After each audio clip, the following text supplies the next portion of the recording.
Hello, how you doing? I'm Craig Parkinson. You are listening to the Two Shot Podcast. Sit yourself down, pop the kettle on. We're going to have a nice old chat. Who's it with this week? I'm going to tell you right now.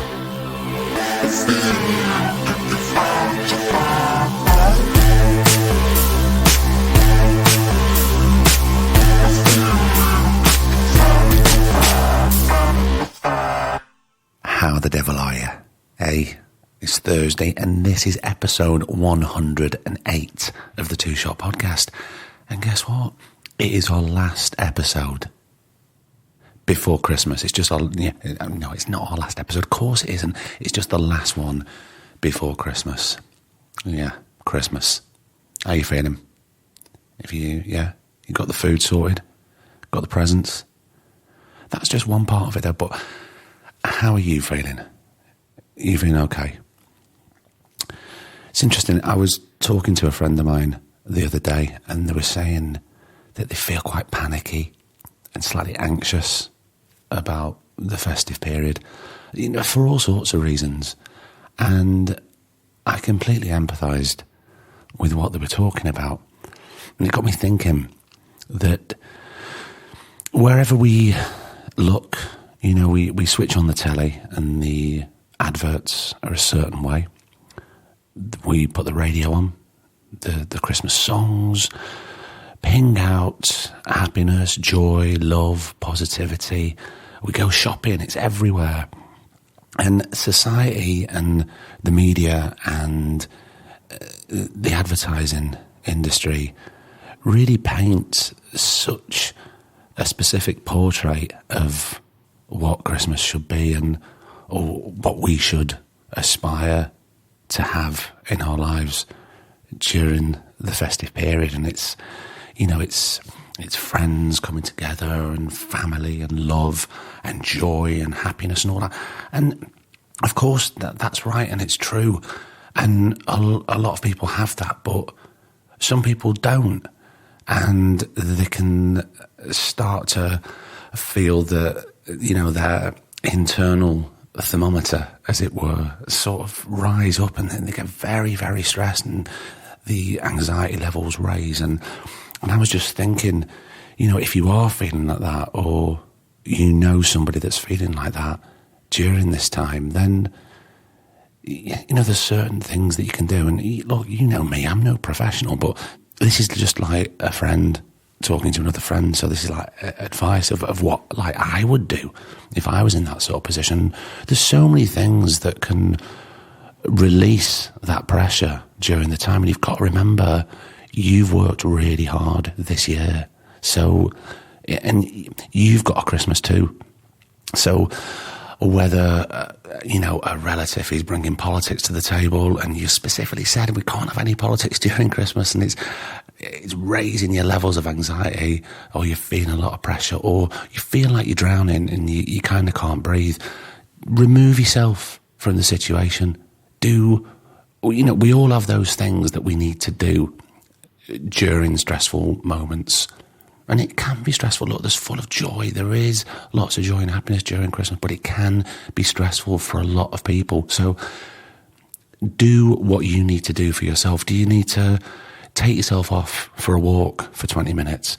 Do you need to go for a swim? The swimming baths are open after Christmas Day. Do you need to do a bit of yoga? Do you need to do some breathing exercises? Whatever it is you do for you, take yourself off. Release that pressure. Don't be a walking pressure cooker, because you're going to sort of boil over and burst, and you don't want that. That's what I was thinking about, because there is everywhere. You put the telly on, and as I was saying, it's just, look at this. Everything's joyful and happiness, and sometimes it isn't. So spare a thought for those people who you feel it isn't quite the perfect time. Okay? I just have a little think. That's what I was thinking about anyway. But apart from that, hello. Yes, this is episode 108. And what a year. What a great year of fantastic guests. Brilliant, brutal, truthful, hilarious conversations we've had, and we've learned so much about so many people. And I'm really, really grateful to every guest that's come on and given their time. And for you, you download, you tell friends, and you spread the podcast word, and that means so much to myself and Griff. You know it does. And I think we're ending just before Christmas in complete style. I'm thrilled to say that the actual legend, she'll kill me for saying that, she'll hate it, but she is to so many people. Because you know what? I start off, you'll hear this at the beginning of the episode, but if you follow us on social media, especially on Twitter, certain people do give us lists of, what about this person, what about this person? And some people are, it's crazy, we can never get those people on. But the name Siobhan Finneran has been knocking about since we started. I think about 2 years ago, people have been dropping her name. And I met her about a year and a half ago at a do, and then I bumped into her this year at the Royal Exchange in Manchester at the press night for Simon Stevens' new play, and she was with a friend of mine, and I sort of reintroduced myself and we started talking, and she mentioned that she really enjoyed the podcast, and obviously that's like red rag to a bull for me. I'm like, well, I'd love you to come on. And she said yeah, and within a few weeks we'd sorted a day out. I had a few days off just to be in Manchester for podcasting. And we sat down and, we had a good couple of hours. It was brilliant. I really got to know her, and you're going to get to know her too. Of course, look, you're going to know her from things like Downton Abbey and the incredible Happy Valley. But this being the podcast, of course, we don't talk about work. We talk about the person, and you're going to get to know her right now. So let me set the scene. We are in Manchester. We're in my apartment, which is at Cultureplex, which is Native, which is on the side of Cultureplex, just behind Piccadilly in Manchester. And Siobhan came to meet us, and I got her a very lovely coffee from downstairs, and we hit record and we started the conversation. So please sit back, enjoy. This is your time. This is episode 108 of the Two Shot Podcast with the remarkable Siobhan Finneran. Enjoy. Look, I'll see you at the end, all right? So sometimes, and it does happen over the course of like 2 and a bit years that we've been doing this, and people go, what about so-and-so to come on? And what about this person to come on? And it's great, and we welcome things like that. It's nice. Like, sometimes it's impossible to take them up on because I can't really... Because they're dead. Well, because they're dead. And I can't get Meryl Streep to come on. I mean, I'm sure I could, but... Just ask. Things are difficult. Yeah. But there's one name that's always popped up, and it's your name, Siobhan. No. It's true. It's absolutely true. And I went, I'm making waves with Siobhan because I was going to speak to when Will said he lives near you. And you always think about the connections of people, don't you, to get them on. Yeah. So I'm really pleased that you said yes. Oh, well, I'm really pleased you asked. Oh, yeah? Yeah. Because I have listened to them. Have you? Yeah. I'm not making that up. So you know what you're getting yourself into? I'm not doing it. I can horse ride, but I can't really. I have listened to them. Hey, we can all horse ride. So you know what you're getting yourself into? Yeah. That's good. Where are you? I think so. How do you feel about, because you just said before we started recording about sort of press and interviews and stuff. How do you find those things? Because I know they're part and parcel of the job, but... They are part and parcel of the job if they're talking about the job. But if they start delving into stuff that you don't want to talk about... Yeah, I just find it awkward. I also get embarrassed. I'm embarrassed by it. I'm embarrassed by if they want to know about any process and stuff like that. I find that difficult to talk about a lot of the time. And also, they usually ask you shit questions, don't they? Or stock questions. Yeah. So, I don't think anybody's that interested, are they? It's like when they do the behind the scenes footage. If you're on a job, they go, we're gonna do a kind of behind the scenes interview. And I think who's actually interested in watching this? I can understand them wanting to watch the process of like the makeup team, the costume team, all the other departments. But watching actors sitting around having a laugh, which is mainly what we do. Which is mainly what we do. Let's be honest. Who wants to watch that? I think people want to watch bloopers. Yeah, because that's my interest. I want to watch bloopers. That's funny, isn't They're it? funny, yeah. Yeah, but I'm not sure people are that interested in learning about, you know, what I felt that morning going into work. And it can all just be a little bit earnest, can't it? I mean, I understand. It's far too earnest and too wankery. I find it embarrassing. I find it embarrassing when I watch people talk about acting. Yeah, that's why I don't. That's why, even though we've started off talking about this, that's why I don't talk about that, because that's not of interest to me. And because I see myself as much as an audience member as I do, you know, an interviewer. I get embarrassed. I even hate that word. Yeah. Do you know what I mean? So I want to know about the person rather than anything else, because that's. Yeah. Then we can all relate to it. Yeah. How can Wendy from Nottingham, who works at a garden centre, you know, connect to the way I approached a scene or that? It's just like, oh, really? Get over yourself. Yeah, yeah. And did you ever, well, they kind of want to know if you've had a good time when they do that thing of going, did anything funny happen on set? It's those things that I just think, yeah, a million funny things happened on set, but I don't want to talk to you about them. One, because I'll probably be arrested. Or the person I was with would be arrested.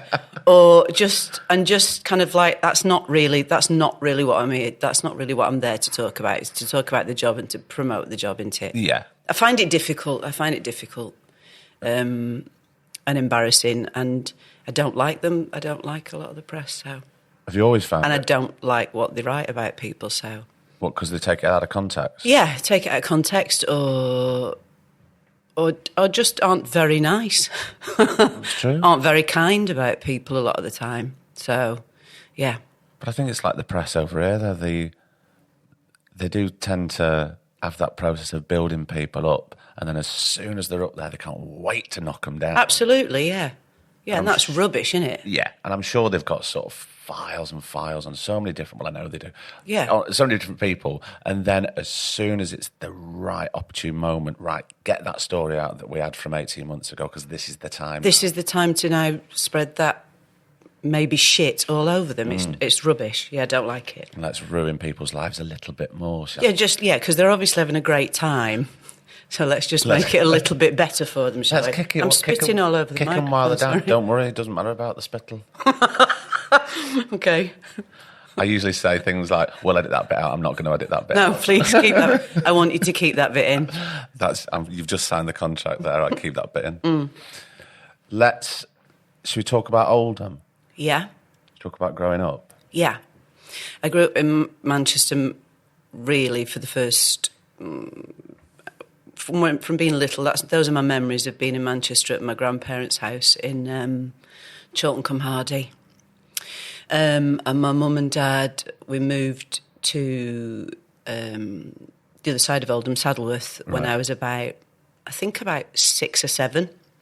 But I still spent all my weekends in Manchester, so with Margaret and Harry Billings on Merseybank Avenue in Chiltern. So it wasn't just you, was it? There's me and my brother, and then there was my mum's sister, who had 6 girls. Wow. Yeah. Busy. Really busy. And I was the eldest of I was the eldest grandchild, so, yeah. There weren't 6 straight away, obviously. I mean, that would be something of a miracle. Amazing, yeah. As much as we're Irish Catholics, even that's pushing the boundaries a little bit, isn't it?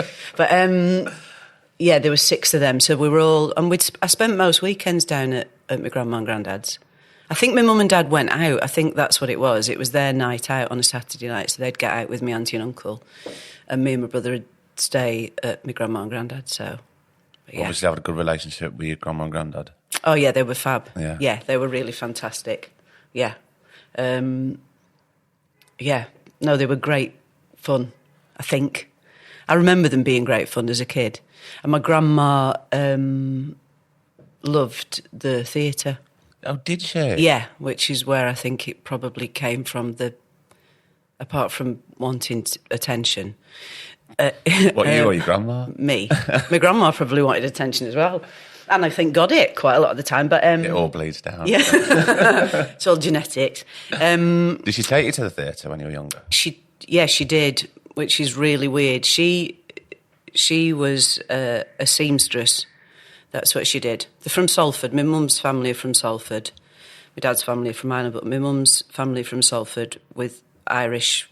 So my great-grandparents were Irish on my mum's side. And she was a seamstress, my grandma. And I think until she got married and then had the kids and then was a housewife. But she always loved the theatre. I don't know how much she went. I'm sure she didn't go very often as a kid. But as she got older, she liked going to the theatre. Yeah. And also liked doing... this is really weird. Went to like a course and did like a voice and speech course. Really? I know, really weird. Because it doesn't come... We don't know where that came from, but she just obviously loved it. And part of this voice and speech course, they used to do trips to Stratford upon Avon, the home of William Shakespeare, in case listeners didn't know that. And she didn't have a companion with her, really. So she took me. So I probably started going... Only maybe once or twice a year, if that, maybe once a year, when I was about 8. Right. To see these productions at the RSC. I ain't got a fucking clue what was going on. No. I had no clue what was going on. But for me, it was a trip out on the train with my grandma to Stratford. And at the end of the show, we used to go and have fish and chips or, something to eat and a cake. So that was the trip for me. Even though you didn't understand what was going on, yeah, quite right. You know what I mean? My little boy's 8 and I don't understand what's going on now, by the way, either. Sometimes when I sit and watch Shakespeare now, but sometimes they don't make it accessible. Sometimes they do. Yeah, when they do, I think it's great. But if I took my little boy now, I've no idea what he would make of it. No. I do take him to certain stuff, like art galleries and things like that. I love doing that with mine when they were little. But it's like he'll get from it what he gets from it. Yeah. I took him to the Anthony Gormley recently this summer, and we were just there, and it was quite overwhelming structures and really amazing stuff. And I took him to Greece earlier in the year, and we were on this island, and Anthony Gormley had put these structures there, so he had a sort of connection with Anthony Gormley anyway. And I was just looking at some of his stuff on the wall, and I said to him, "What? So we'll have a look at that. What does that make you feel?" And he went, and he had a good long look, and he went, "I think it makes me feel a bit sad." I said, all right, well, that's yeah, good. Yeah. So I'm wondering, when you went to the theatre at that age, even though you didn't understand, did it make you feel anything? Was there a spectacle about it that you loved, or were you just thinking about the fish and chips on the way home? I think, if I'm honest, I was probably thinking about the fish and chips, because I've all always liked my food. Yeah. But there must have been something went in. There must have been something sitting in what to me was an alien environment going, but it was a great environment to be in, and watching these people up doing something I didn't really understand, but getting a big clap at the end. And I obviously understood bits of it and could follow it and would find the humour in it, and if somebody was doing a clowning around or doing a pratfall or whatever, I'd get all of that business. But I recently cleared my loft and found a load of the programmes that I'd managed to keep, and I saw people like Glenda Jackson play Cleopatra. No way. Yeah. Wow. I mean, I don't remember that at all. No, but you did. But I did. I was there. Yeah. So all of that. So I think that's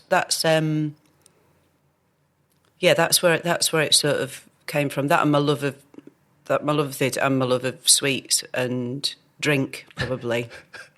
But there is something that I always connect going to the cinema when I was young with, like, romance. Yeah. There's something very romantic about, the lights coming down. Yeah. And I suppose you can get that with theatre as well. Although, so I suppose very glamorous for us as well, in a way, as kids, because you don't... And it's exciting, and there's a great atmosphere. So all of that must have rubbed off on me. And also, it's not something that you would do... Well, not where I come from. It's not something you would do once a week. Do you know what I mean? It was a... Well, like I say, I think that was. I don't remember at all going to. I remember going to see a puppet show. A puppet show that my mum and auntie took us as kids to see. Is there a story, Peter and the Wolf? That's the right story, isn't it? Yeah. Oh, God, I'm just about awake. There was that story, and we went to see that as a puppet show as kids, and being quite, enthralled with that. But apart from that, I don't remember going at all. I can remember going to the pictures, maybe. I can remember going to the pictures again with my grandma to see Chitty Chitty Bang Bang. And Still terrifying. Absolutely terrifying. Yeah, I could never get on with that. I mean, he really still is quite scary, isn't he? Well, he is, but I've He's- found the overall film of it quite odd. I couldn't connect with it as a kid at all, Chitty Chitty Bang Bang. And it wasn't just a child catcher. I mean, he was part and parcel of it, but I didn't buy it all. No. I found it quite creepy. Yeah. This is another podcast. I know, but it is actually quite creepy. But again, you see, food plays a part in mine because we got a box of fruit pastels at the cinema, so I can remember that really clearly. Oh, God. They don't do those anymore, do And they? these boxes of Maltesers, didn't they? Yeah. Again, this is another podcast. Sorry. It's like a BBC Two food reminiscing show. Yeah. But I did. There must have been something because I really enjoyed my days out. But again, like you say, it wasn't something that happened once a month. It was probably once one year, and then maybe a couple of times a year after. I can remember once going down and missing the. There was a television series that my mum was obsessed with called Rich Man Poor Man, and one of these trips clashed with the last episode of that, and I'd sort of been allowed to half watch it, even though I don't think my mum really thought I should have been doing. And I can remember being a bit pissed off, thinking, right, I'm going to this theatre trip with my grandma on the train, but I'm actually going to miss the last episode of Rich Man Poor Man. Priorities. Yeah, they haven't changed much over the years. So, What did your mum do for a living? she's a teacher, my mum. Yeah, she's a teacher. So, Was she a teacher at the school you went to? yeah, which was terrible. Did she teach you? Yeah, Oh, how was that? awful. When I think back, Yeah. if I look at it now, I go, what a terrible thing to do to a child. Because I had to behave all the way through infant school and junior school. Because my mum would know if there was anything going on at school because it would be discussed in the staff room. Spread like wildfire, wouldn't it? Awful. Oh, yeah. I can remember saying things like, apparently today at school, having tea, apparently today at school, there were some silly children playing All Join On for, it could have been anything, All Join On for kissing boys, girls, or even the classic All Join On for pulling girls' knickers down. Yeah, that did happen when I was at junior school. Why was that a game? So all those kind of things. She could just say Again, that. That's another podcast. Yeah, sorry, I'm really sorry. No, it's fine. So she could just say that at the tea table. Yeah. Without saying, were you involved? What was happening? Or Mrs. Such and Such a body said today that there was some naughty kids, blah, blah, blah, blah. So she wouldn't have to necessarily tell me off, but just I was aware that she was aware that I'd maybe been in trouble that day, or... She was telling you that she was the oracle, the old seeing eye. Yeah. So that was... I didn't have a bad time, but that's because I was behaving myself so bloody impeccably so that I wouldn't get in trouble when I got home. So Mum was a teacher. She taught like the first year of infants. I don't know what it's called now. It'd be year 2 or something, won't it? I don't know what it's called, year 1 or whatever. She would have been like infant 1 or something. So she did that, and my dad has done every job there is going, really. Has he? Yeah. He's a taxi driver still. So he's done that. When I was growing up, he was a pools man. He collected the football pools on a Friday night. He did the pools round. He was a teacher at one point, so he went to retrain as a teacher when I was probably about 8 or 9. Right. Didn't do that for very long. Then worked for the Catholic Rescue Society. I don't know if they're still... I presume it does still exist. And worked in homes, really, for... I think then they'd have probably been described as bad lads, which, of course, was not the case at all. Now Yeah. they'd be described as kids who were at risk or, Disadvantaged. all of that kind of stuff. But he did that for quite a long time. He's done everything there is to do. Do you think he enjoys sort of, or did enjoy sort of moving from sort of job to job or trying to find it, or did you think he was frustrated in the fact that he couldn't settle in different jobs? I think he's just always, he's always just worked hard. So I think a lot of the time, especially doing his cabbie, which he still does now, and all the other stuff he's done, it was always to make sure he was earning a living. Yeah. I think maybe his adventure into teaching was probably something he thought he should maybe do because he was, I suppose maybe because it was a regular job. I don't know. Yeah. I'd have to ask him. Sorry, I'm coughing. I'd have to ask him, but I don't think he liked that side of it. I don't think he liked the as much as he liked working with young people. I don't think he really enjoyed the teaching side of it. So maybe because he couldn't do enough, or whereas working in the homes, I suppose they'd be called. Yeah. I was going to say hostels, but homes. He could maybe do a bit more to help there, a bit more one-to-one as opposed to dealing with classes of probably 30-odd kids. The school he worked at was near Strangeways in Manchester, so there will have been it will have been a tricky school environment, tricky kids with a lot of problems. Yeah, surely, especially around that area itself as well. Yeah, which is still, quite like that now, I think. Yeah, I think so. But so neither of them. My mum was quite arty, she's great at drawing and stuff like that, but neither of them any great interest in the theatre. Or Can you draw, Siobhan? Can I, heck? I'm still drawing stick men. You don't. Things get passed down, don't they? Well, that missed. Missed it, yeah. That missed by a long shot. Yeah. No. I'd love to have been able to draw. Yeah, me too. Terrible. Are you really? Oh yeah, I couldn't draw to save my life. I did try, but it's one of those things. I think I know you can learn, but you've either got it, you've got something there, or you haven't. Yeah, some kids can just do it, can't they? My friend's daughter just literally sits scribbling, and it's to me, it's a masterpiece. Well, my friend's daughter is, I think she's around 8 now, and she drew something the other year and sent it me, and I said, did she do that? And I showed it to an artist friend. I said, I'm going to show it to an artist friend of mine. I said, look at this. And my friend's kid did it, and she was like 7 at the time. And he went, she should stick doing this. Yeah. She's got something here. Yeah. I did tracing stuff because that was his. Love a trace.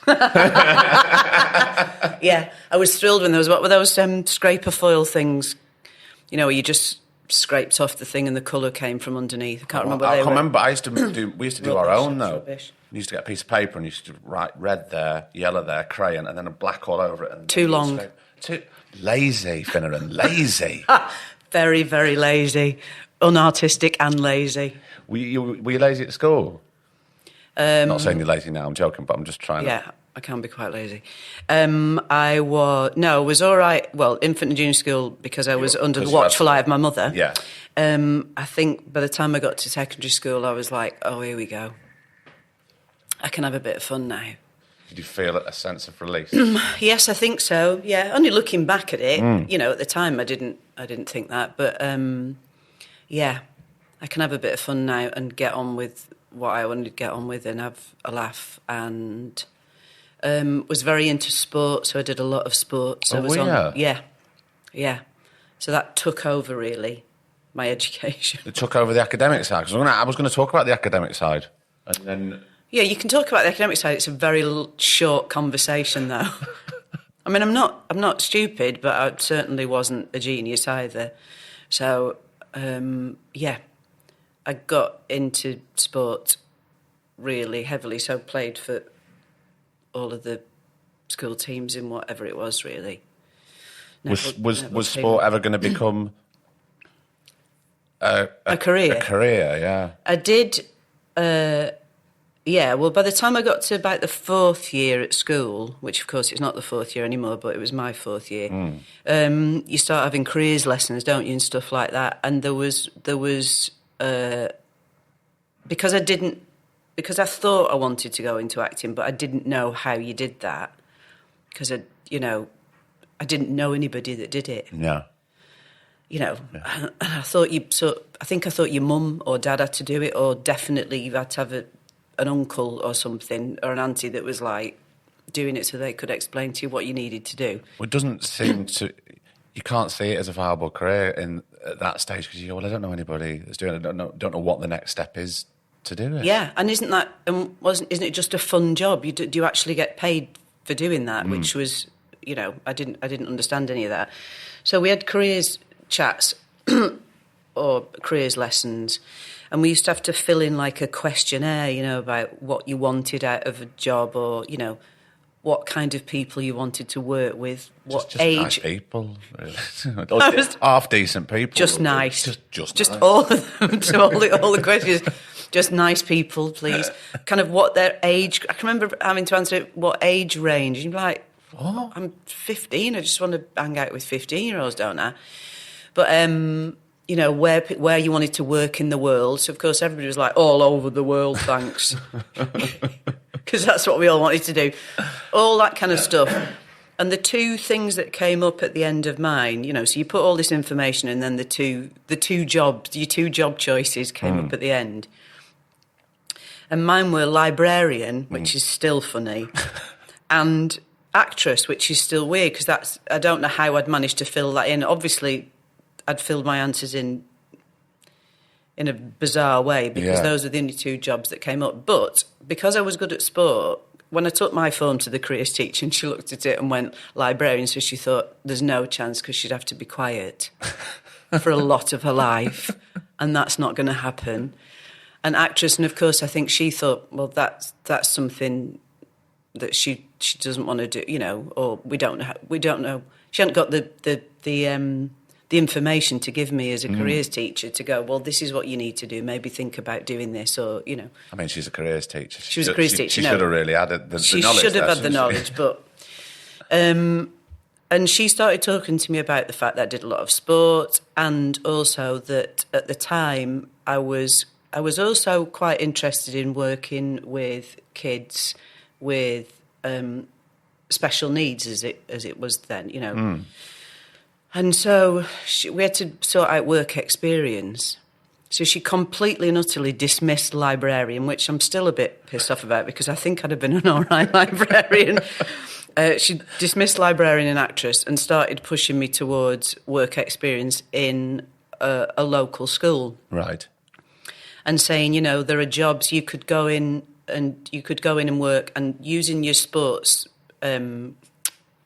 knowledge, you could go and work with children with disabilities, but in doing sporting activities and all of that kind of stuff. And so I ended up going and doing my work experience at school, not at the local theatre or in the library, at a special school. So that it was something that that was floating about in my head for a while.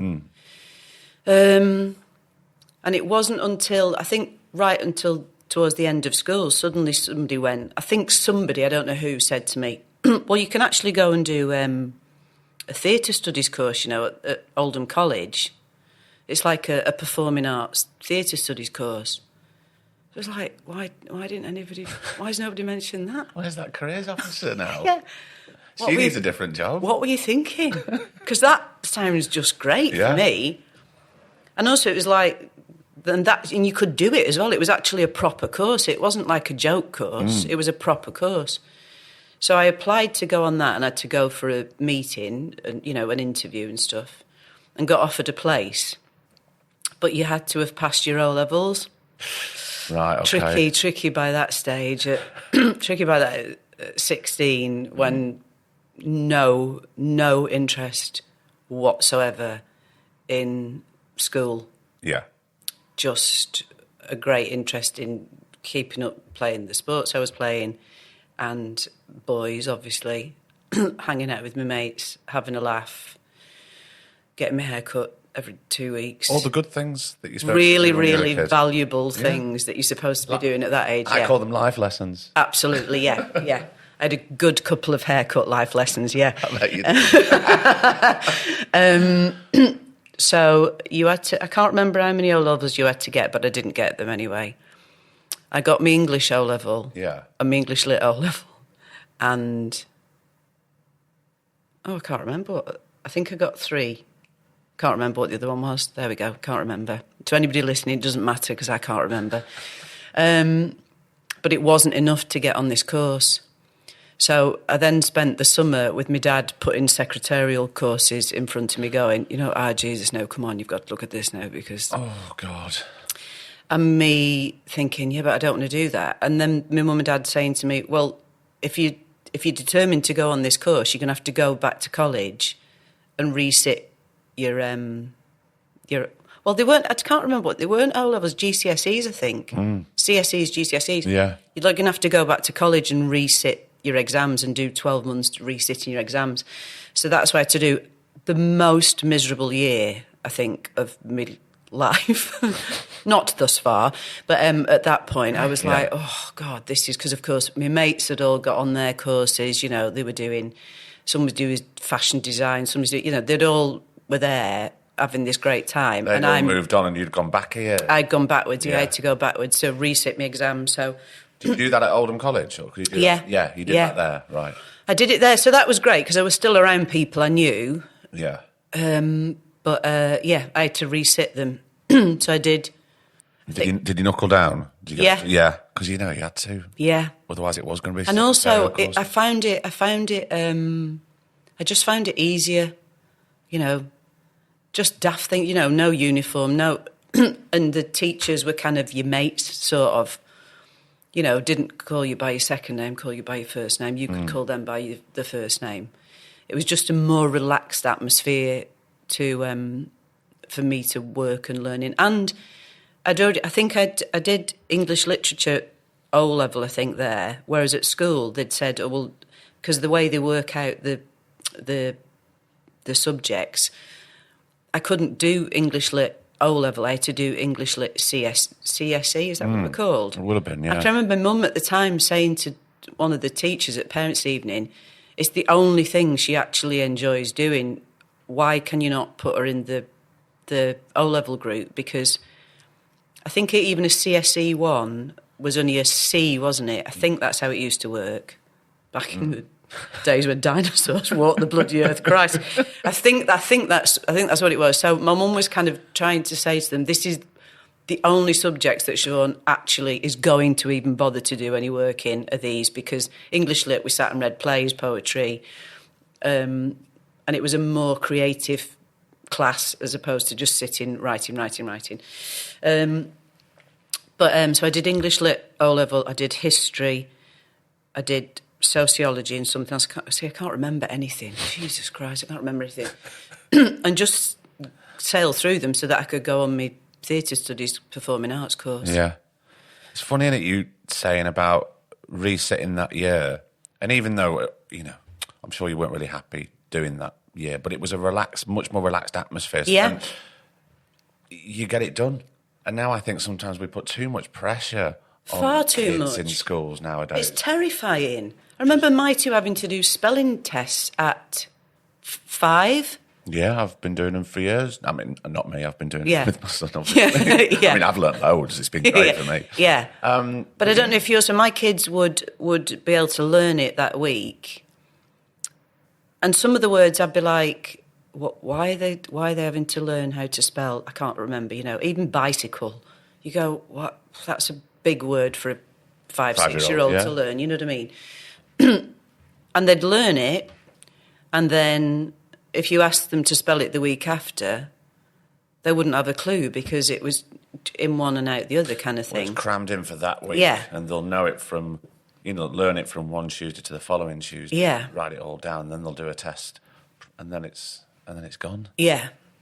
So, but I think like you, I think the pressure is on, isn't it? And actually some kids are just not at that level. They're not ready to do that learning. Then, Every child is and should be on a different level. Yeah. The learning. Yeah. But I always just say to mine, I said, look, you can't be good at everything. Don't take the pressure off yourself. I know. And focus on what you really love to do. Yeah. Like you obviously got off on the more creative side of it instead of just sort of scribbling down all the time. And that's what people should put the spotlight on and focus on that and nurture that with children. We can't accommodate that though within a school situation, can we? Because there's 28 other kids in the class who've all got different gifts and stuff. So yeah, I find that it just makes me sad that kids are going through that and all the pressure that's put on them when it comes up to the big exams. And then they don't come. Some kids are coming out with 9 A stars, and there's other kids are just about scraping by, and it's because they're already been made to feel like they've failed at 16 years of age, which is shit. Yeah, and they shouldn't be made. Because you can carry that with you for a long time, can't you? Yeah. So, and also everybody's at different levels, as we know. Yeah. And those exam environments. So I remember some people just turned on and they're there in that moment, whereas some people just crumble. Yeah. Whereas if things are spread out over the course and everything's marked over a certain amount of time, for me that would be much better. That would have been probably better for me as well. And I think it was. My son did some of his exams like that, where it was kind of coursework for 2 years. But then they changed it, literally when my daughter did hers, they changed it so it was just a sit-down exam, and some kids, like you say, just aren't good at that type, aren't good put in that situation. You've now got to perform to the best of your ability in the next 2 hours. Doesn't matter what's been going on before, doesn't matter what's going to go on afterwards, you've just got to now. This moment. Absolutely. But surely you get a truer view of what somebody's like and their skills over the space of time. Yeah, of course you do. Or sitting with them. But then I could now start banging on about self-tapes in our bit stupid business. Well, we can. Let's talk about it. That's a great thing. We can talk about anything. But that thing about, like you've just said, you've now got to do your best in this with an exam this hour. You've got to do your best, give of your best in the 2 minutes worth of self-tape that somebody's going to sit and watch. But they're not seeing you, and they're not trying to work out then if they can work with you, if you can work with them. They're just seeing a start. Your interpretation of what they of that character, of that part, and where you would start. It's not even an end product. Not at all. No. But also, I remember saying to people exactly what you were saying. It's a two-way thing working with people. Yeah. Like, I want to meet people in the room. Yeah. Because we might go on paper, wow, this person looks great to work. Yeah. Then you meet and you go, oh no, we don't click. Yeah. It's happened. But I've only worked that out. And I think I hadn't even worked that out. I think my agent said to me a few years back, well, you might not like them. You go, what? Oh, wait. I'm allowed that. I do have a choice. I'm allowed to go in and go, do you know what? That was nice, but I don't think we're going to work together very well, And sometimes the opposite happens, where you go, oh, I think we really got on. And you get to work with them and you go, oh, no, we're this is rubbish. We're singing off two different hymn sheets here. Miles apart. Yeah. And then you just got to make the best of a bad situation. Yeah. Which we've all done. Just get your head down and shut up. Yeah, and get on with it. I've learned that the hard way. Let's just jump forward, though, while we're on this sort of subject. Anyway, about auditions. How are you with auditions? Not great. I get... I get very nervous. Still? Yeah. Yeah. I'm hoping that that's going to eventually go away, but I don't know. I mean, I think now I know what I'm doing when I'm at work. But I think with most most actors were all waiting for somebody to tip up on set, tap you on the shoulder and go, right, I know you're having a great time, you look very nice in your costume, but you can go now because this is not, because you don't actually know what you do. All of those kind of things. We all have, I think we do anyway. Oh, I think we do. Yeah. I think everybody still gets anxious, and we're still, so in an audition situation, if you're going in to try and impress the person you sat opposite, and to try and show them in whatever time limit you've got that you can do that job to the best of your ability. And anything can be going on in your world, can't it? You can be having a really bad day, and actually you've just got to summon up something from somewhere to go in and go, for the next half an hour, I've just got to try and convince this person that I am actually sane, even though I'm falling apart, and that I can play this part. Yeah. And anything can happen in that situation. I've been in loads, and I know mates as well, walked into an interview and thought, and in their heads been thinking, can we just do this script? Because I'm actually there. I'm in that space now where I could just have a go at this. And they start chatting to you about life and whatever, and one little thing can just knock you off balance, and then them go, right, let's have a look at these scenes, and what do you think about this, and all the time you're thinking, can we just read them out loud, please? Because then we've got that bit out of the way. I mean, we can do a bit of work. I think we all know what their intention is. It's we'll have a little chat and we'll just get relaxed. Yeah. Then we'll go into it. Whereas it's not conducive. I'm there. I'm ready to go. So let's do that. We'll do that other bit after. Yeah. Or maybe we just won't do it at all. Absolutely. And the dreaded question: what have you been up to? Oh, just doing some washing up. Yeah. Went for a big walk because my mind wasn't very clear and I need to go for a big walk. Yeah. What have you been up to? Crying. I've been doing a lot of crying, actually. Yeah. I've just tended to sit in my bedroom under the duvet having a good cry this week. But I've learnt these lines, so yeah. Anyway, should we talk about the scripts? Yeah. Knock them off balance. But that can knock you off, can't anything like that can knock you off, or, Are you good at shutting off whatever's going on in your life just to focus on that for that moment? I think I must be. But again, I think that's I think we can do that as actors a lot of the time, going, right, I can just go and inhabit somebody else's head now for 10 minutes and not think about what's going on in my world. Yeah.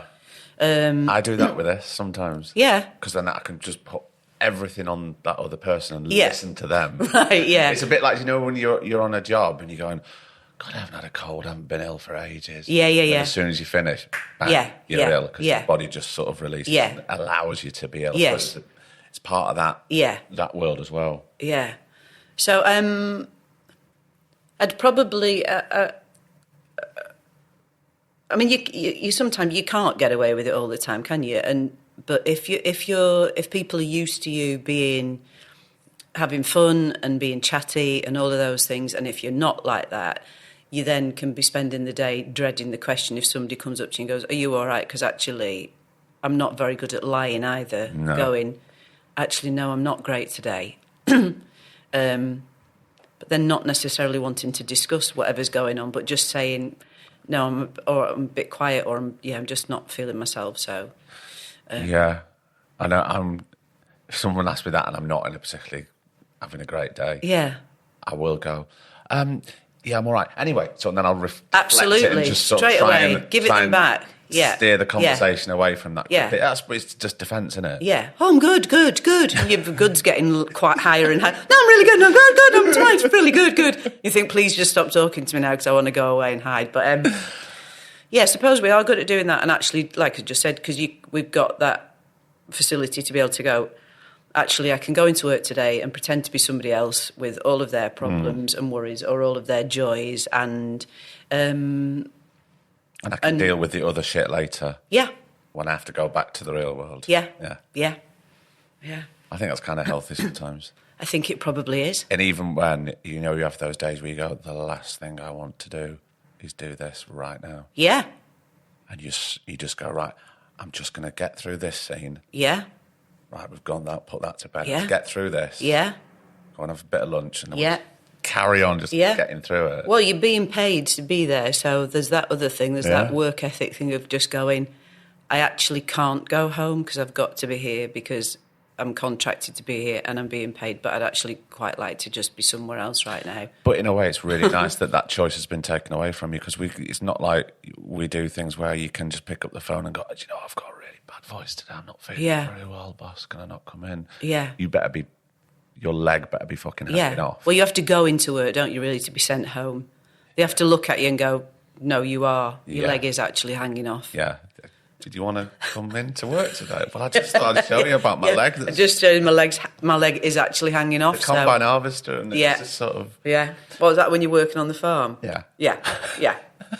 It was a bit like school, though, when I wanted to get off school, and you have to go in to show that you're really ill, and then get sent home. Yeah. That was far easier to do.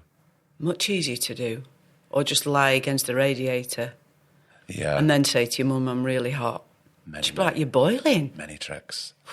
Got to be careful, though, really otherwise you don't want to tricks. end up at the doctors. Yeah. You want to there's a fine line. Yeah. Yeah, because then bluffing it at the doctors is not that easy. But somebody said to me, 12 months ago, a lady I didn't really know, and was chatting to me about work and stuff, and said to me, it must be hard that, you know, pretending to be somebody else all day. And I did that thing where you go, you know, no, but you know, do you not take that classic? Do you not take that home with you? And you go, of course I don't take it home with me. You know, it's finished when I finish work. I get in the car, get driven home. Thank you very much. And it was only literally a couple of years ago. I thought, but she sort of started to try and get into it with me, going, yeah, but you know, you if you've had a day where you've been playing, as I've done a bit of, you know, mother of dead children and stuff like that. Yeah. How do you shake that off? Because you've actually really had to inhabit somebody else's head, you know, and work.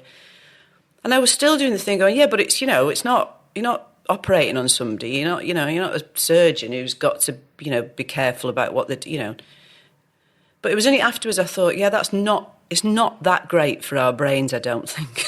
I don't think it's always that great for our brains to be going, because our brains are really complicated, aren't they? And there's bits of them. I've been reading quite a bit about the brain over the past couple of years. There's bits of our brain that hold on to stuff and can't decipher whether it's actually happening or it's not happening.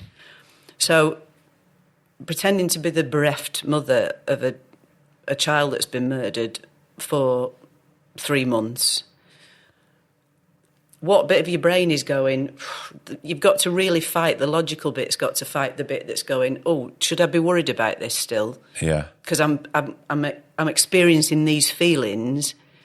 Are these real feelings? I don't know if this is a real... All of that is a bit of a mess. Our imagination is so powerful. Yeah, absolutely. Sometimes it can run away with you. Absolutely. So you must retain something. Yeah. Which is why I should have been a librarian, let's be honest. Well, let's go back. That careers teacher was onto something all those years, she clearly was. She clearly was. I suppose it's about filtering, isn't it? About how we filter it out. Yeah. And if we can do that, if we're capable of doing that. Yeah. Which we all hope to be capable of doing that as we get older, but I still think, you know... We retain something. Yeah. Yeah. Do you think it was only when she asked you that question you really thought about it? Yeah, which is weird, isn't it? I'm in my 50s, for fuck's sake. I know, but sometimes it only takes one question, doesn't it? Yeah. And it doesn't have to be something about that. It takes one question to make you go, I haven't really thought about it like that, or I haven't delved into that as much as I should. Yeah. And then that sets you thinking, that sets you on another rabbit hole. Absolutely, yeah. Yeah. Should we go back to the theatre course? Let's get back there. Should we go back there? Yeah. So you started there? Started there. I did a great time. It was... It was years? It was 2 years. Yeah. It was A-levels as well, so I was doing a theatre studies A-level and an English A-level. But it was a great course because a lot of the courses that were about at the time didn't do a lot of public shows, whereas we did one, I think, every term. I think that's right. So it wasn't purely sort of academic. Not at all. No, it was a performing arts course as well. I suppose. Okay. Yeah, it was a performing arts course. So, you know, we did dancing, we did singing, we did all, and then we did acting bits as well. So we did shows. So sometimes one term we'd maybe do a show. They used to be called like highlights, which were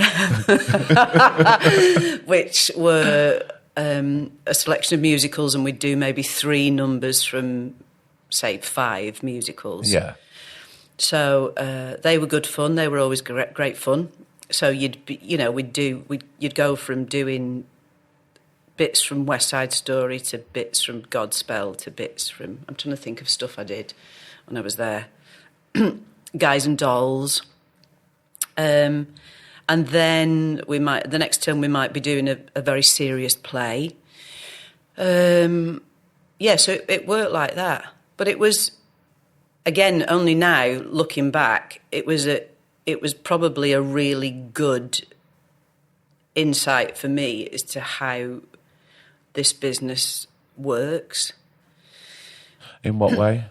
Because the level of disappointment that you kind of have to that I came up against, and you've got to keep going, haven't you? Well, you don't have to keep going, but if you want to do it, you've got to keep going. So there was, I've told this story about 72,000 times, in fact. My mates now will be like that. Please tell it again, because I haven't heard it. If I've heard it, I'll just stop you. I don't think you'll have heard it. But you can throw something at me if you have. One term we were doing 2 productions at the same time, so like in rep. And we were doing A Midsummer Night's Dream, and we were doing a great play called Dark of the Moon, The Dark of the Moon, which is all about a witch boy who falls in love with a human and, is granted... is turned into a human, but I don't think he can speak. I can't remember the play. This is going really well. But loads of parts in that, like 1 million parts in that, and A Midsummer Night's Dream. So Loads of parts. Loads of parts Loads in of that. fairies. So, all of that. There's fairies in that one. There was witches and all sorts in the other one. There was, angry neighbour in Dark of the Moon. There was all of those. There was 2 classes. There was probably 50-odd kids maybe. So they were casting these 2... productions. So the cast list eventually went up, and of course and it was that classic that you see in American teen movies where the cast list goes up on the wall. And everybody sort of scrambles. What part did you get? And all that business, And we got to the list going up, and there was a crowd of people, and people, I've got that, And I was properly like the fat one at the back, actually shuffling forward to the front of the queue to go, what? I wonder what part I've got. Look down, scan down the whole cast list of Dark of the Moon. My name wasn't on that at all. So I hadn't even got, angry neighbours, uncle's wife's best friend. I hadn't even got that in one. There was nothing on there for me. Started to scan down A Midsummer Night's Dream thinking, if I've not got, if I've not optimistic 18-year-old, if I've not got a part in that, perhaps I've got a really nice part in A Midsummer Night's Dream. Yeah. Started to scan down that. I was like, nothing. Looking through all the parts, nothing. Get to the mechanicals, start going down the mechanicals. Here we go. And there's my name next to Tom Snout. I'm having to really think now if that's the name. That is a character. Yeah. Tom Snout, Siobhan Finneran. Right, so not only, you can really laugh, it's fine. Oh,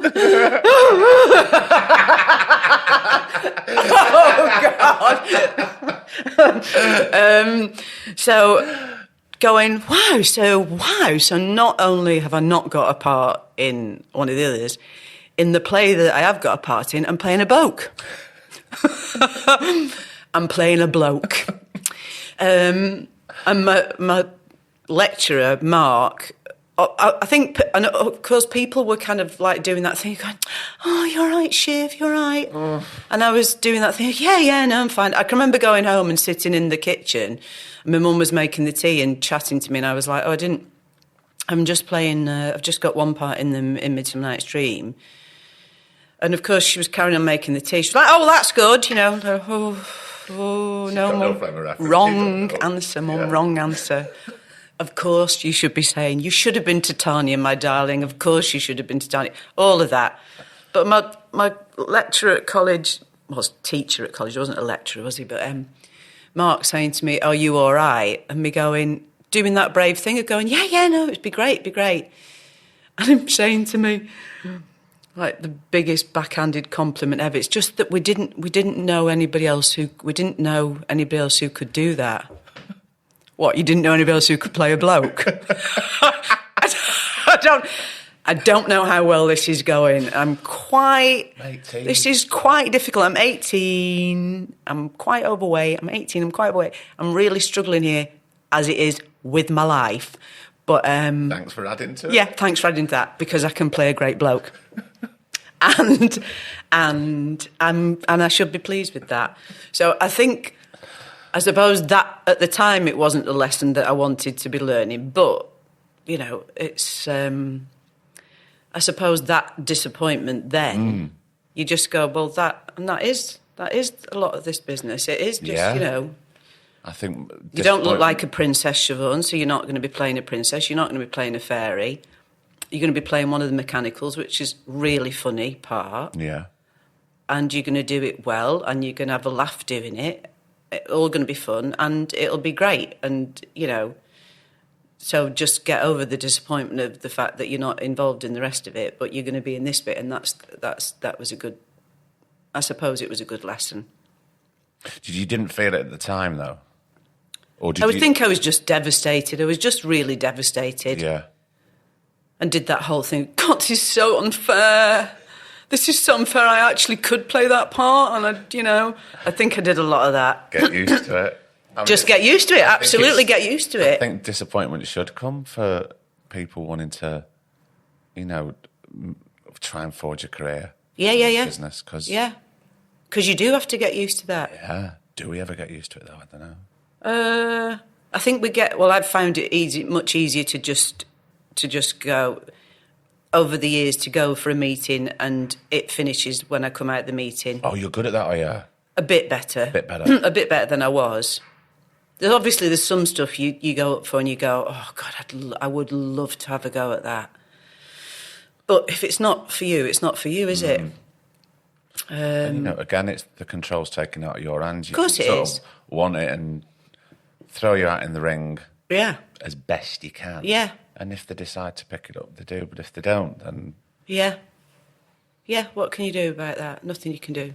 Well, it's like I was saying I was mentoring this young lad who graduated this year, and he's been finding it very hard, so I have lots of phone calls with him. He's a very, very sweet, lovely lad. And he got offered a job, and he went, and it was a tour for something. He said, I turned it down. I said, no, I didn't think it was the right thing. I said, great, that's good, because you've got the power there. The power is that you've got is to say no. Yeah. And I say it to so many people, I think it's vital. Yeah. You can learn as much by saying no as you can by saying yes to something. Yeah. You've got to claw back a little bit of control that we do have. Well, sometimes there's a relief in that, isn't there? There's a relief in going, do you know what? All I'm doing is worrying about this. Instead of just going, that's fantastic, yes, when do I start?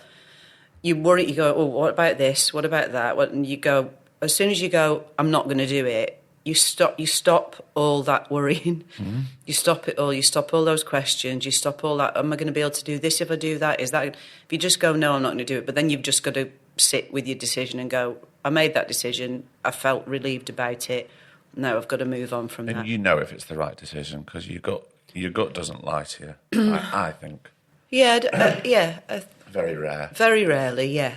Very rarely, you can get yourself confused though, can't you? Very, very easily. Very easily, I can very easily. More so as the years go on. Yes. But I did that 2-year course and then started and applied because I was sort of in it then and there were teachers there who were going, right, the next step on is for you to apply for drama school and this, that and the other. So I was massively excited about doing that. Because you've got another 3 years. Another 3 years of delicious, what I thought would be delicious training and being given plays to read and being taken to the theatre and getting fish and chips, obviously, on the way home. All of that business with like-minded people who were all, you know, so very excited about that. And then found out that you had to pay to do that in the first place. So I think my mum and dad... And I worked in the local newsagents. I'd worked in the newsagents from being about 14, so, but not... I worked in the newsagents. Yeah, it's a good job, wasn't it? Yeah, it's great. I ate most of the sweet counter. Yeah, me too. Yeah. But I did get to smoke in the back room. Oh, really good. Yeah. I never got to do that. I did get absolutely hammered one Christmas Eve. What, at work? At work, yeah. Not good. It's not the best look, is it? Really not good. Really not good. Got home and crashed through the front door. My mum was like, "What have you been doing?" I was like, "Just had a few drinks at work." I was absolutely hammered. Hammered, ruined my Christmas. Anyway, so I started applying for drama school, but my mum and dad, I think this is what happened, because I can't really remember, were kind of like, "OK, but you can't apply to all of them." Because it was maybe 20 quid. Probably not even that much. It was maybe 20 quid to just apply. And then, of course, it'd be a case of going down on the train, maybe having to stay over in London. Money, yeah. So it was a case, I think they said you can do, or they would pay for me to audition for 3, and I paid to audition for the 4th one. So I applied to, and of course I didn't really know where to apply, so I just applied to the ones that I'd heard about. So I applied to RADA, Guildhall, Central and Drama Centre, because Drama Centre was the one that looked a bit alternative and a bit, you know, and I thought, well, yeah, I'll go there because that looks a bit different, you know. And so did my auditions for those. Was there anybody helping you with guidance for the auditions, or were you just doing it kind of off your own back? Well, there was help at college because of course we'd been doing pieces, you know. We had to do, sometimes we'd have to do like, you know, go off and learn a Shakespearean Queen and something else, you know. And then would you have to sort of perform? And you'd have to perform in front of the rest of the group, right? And definitely in front of the teachers. And so there was a help. There was a help there, but there was like 50 of us, and I think 45 of us were all auditioning for drama school. So, you know, and you could do. I suppose you could do. You'd do your pieces with your mates and stuff, and get them to give you a bit of a clue as to what was going on. But I really, when I think back, I really wasn't prepared to go and do what was sort of expected. You know what I mean? Mm. And also, when I think back, the pieces that sometimes there were set pieces that the drama schools were saying, you've got to do one of these and you can do something of your own, a modern piece, bring your own modern piece, but you've got to choose out of these 3 Shakespearean pieces. And when I think back now, I can remember my audition at Drama Centre, and which was like a nightmare. It was like a living nightmare, because it was one of those where I got there, and it was a room, quite a packed room of people, and then I was taken into the audition room, which was like the size of a football pitch, with a panel, you know, the long table, a mile away from the stage, and the young lad who'd taken me in sat at the back of the room, and I was on a stage, and they'd asked, I think one of the Shakespearean pieces, or, you know, whichever ones they'd suggested we had to do, one of them was a queen. I can't remember what, but she was obviously supposed to be about 70. Mm. I mean, completely and utterly ridiculous, an 18-year-old girl trying to pretend to be an 18-year-old an 80-year-old Shakespearean queen. So I did that, and there was just nothing. There was like a silence, probably because it was fucking awful what I'd just done. I know, but still. Anything, silence. Just this big silence. And then, for my modern piece, oh my God, I decided to do, I don't know why I thought this was going to be a good thing to do at Drama Centre, for God's sake. Victoria Wood had done a sketch about being an amateur dramatics director Yeah. Do you know it? No, but I'm just picturing Victoria Wood and Drama Centre. Exactly. That's what I mean, completely unequipped to be there. I just was not, and probably like in my best clothes as well. Do you know what I mean? So I just looked ridiculous, like my best clothes on and done my hair nicely and everything. Not the kind of alternative sort of lunatic that I think that they probably wanted at that time. I was just a lunatic. So there was, and I did this Victoria Wood sketch, which is very funny. It's about, she's an amateur Amdram director, and she's directing a production of Hamlet. So it's just ridiculous, but it's funny. The company's called the Pie Crust Players. It's, it's daft, but it was good fun, and I was really comfortable doing it and enjoyed doing it. And I can remember the student at the back who'd take me into the room starting to laugh at the beginning and thinking, oh, thank God, there's something coming back from this room. Nothing from anybody else. And even he lost the will to live halfway through, because I think he just felt embarrassed because he was sort of, I didn't know if he worked out, he was thinking, does this poor girl think I'm laughing at her or I'm laughing with her or whatever. Oh, God. It was just one of those. And I can remember he then had to leave me out, having been then questions that I just didn't know the answer to. I didn't know what they were talking about half the time. Somebody had asked me a question from the right side of the table. As I started to answer that, some other twat from the end had started asking me something else. So it was just I was overwhelmed. I was completely overwhelmed by it and not having any clue what I was doing. And I can remember getting up and going out of the room. The lad took me out of the room. And I must have been ashen. I was like, is it always that bad? And he was like, yeah, but that other one you did, what? Not my Shakespearean Queen? my 18-year-old Shakespearean Queen? What, that I smashed? You didn't like that one? Worked really hard, haven't Yeah, I learned all my lines, everything. Which is, that's all you need to do, isn't it? Right. Yeah. I know it. Yeah. And he was like, yeah, but that other one was, that was funny. It was just one of those where you walked away from it going, that was a horrible experience. And was that your first one? Was that your first audition? It could have been my first one. Yeah. God. But I did the 4 of them. Didn't get in anywhere. So again, then massive disappointment again of opening the letter and going, you've not got in. So you again go, oh, right, okay. I don't know what to do now. I don't know, because of course in that naive, immature 18-year-old's head, you go, well, if I get into there, I've done this little step now, doing the performing arts. If I then get into drama school, that'll be the next big step, because then once you come out of there, I'll have been in that environment for 3 years and people will know how to do it and how to get on with it and what you do next. And I'll also have this wealth of knowledge of scripts, I'll be able to understand Shakespeare by the time I've done 3 years at drama school. So, and that's sort of, I think in my head somewhere going, and that's really what I want to do. I want to go and work at the RSC because I'd seen it when I was, all of that. Didn't get anywhere. So had to get a job. So got a job working as, I would like to say nanny, but I wasn't a nanny because that makes it sound quite glamorous. I was actually a mother's help. Right. That's how my job was described, as a mother's help. I was a live-in mother's help, and I worked for somebody who worked for the health authority. So sometimes she was away overnight. So I looked after her 2 little girls. I hated it. I shouldn't be saying that because they might be listening.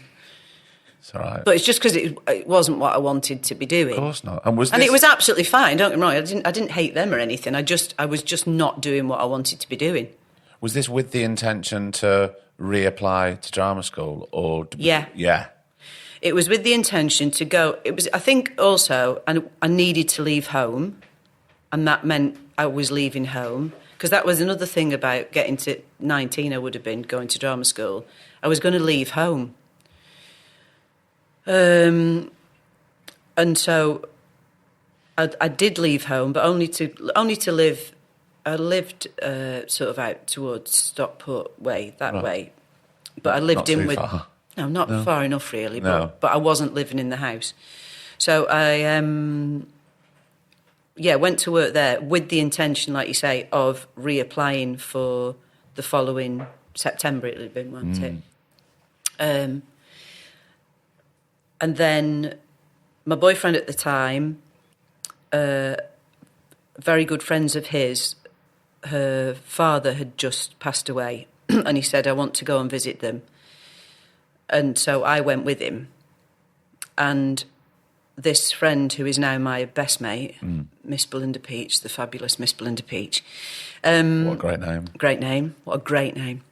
Her mum ran a small theatre school up in Strines called Braeside Theatre School.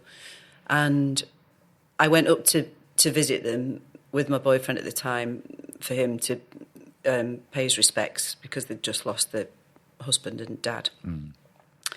Got on with them really well. And obviously discussed that I'd been at college, we'd been at college together doing this theatre studies course and what have you. And she said, Mum does classes, sometimes you could come up to some of Mum's classes and what have you, to just keep doing stuff. Yeah. And so I was also involved in another little group of students who hadn't gone off to drama school, who hadn't gone off to university after college. So we were all working on stuff together, psychodramas, those kind of that kind of stuff that you do at 19. Oh my God. Did all that. And out of the meeting with Belinda, she said to me one week, she was like, we've got somebody coming to audition next week for girls your age, really, but it's to play like a 16-year-old, but it's for a film. But we think you're the right age and stuff, so can we put your name down on our list of girls that are going to be seen here? And I said, yeah. She said, you've got to do a couple of you've got to audition for them, so you've got to come with an audition piece.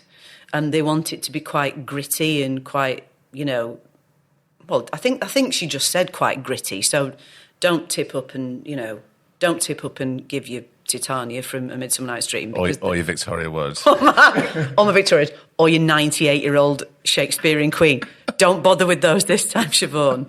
Maybe try and bring something a little modern to the audition. Yeah. So I went and did this audition, and the lady who was there, who I now know was Beverly Keogh, said, can you come back next week and we'll see you again? So I think I went back and saw them again. At the time, I didn't really know what it was for. We knew it was for a film, but even that wasn't really registering with me. It was I was just doing what I wanted to be doing again, so that was great. So I think I saw Beverly again, and then she said, right, can you come back next week and you're going to meet the director and the producer and, so it was a big, massive recall situation. So Beverly, I think, had been seeing people up here and in this area, and she was recalling everybody. So it was like thousands of girls were there, really. But she'd also said, this girl you're up for playing is... Now, I think they'd sort of said, it's quite hard and tough and blah, blah, blah, blah, blah. So if you can kind of come in dressed for the part, that would be great. I don't think I'd seen any script. I can't remember if I'd seen any script at all. So I turned up for this audition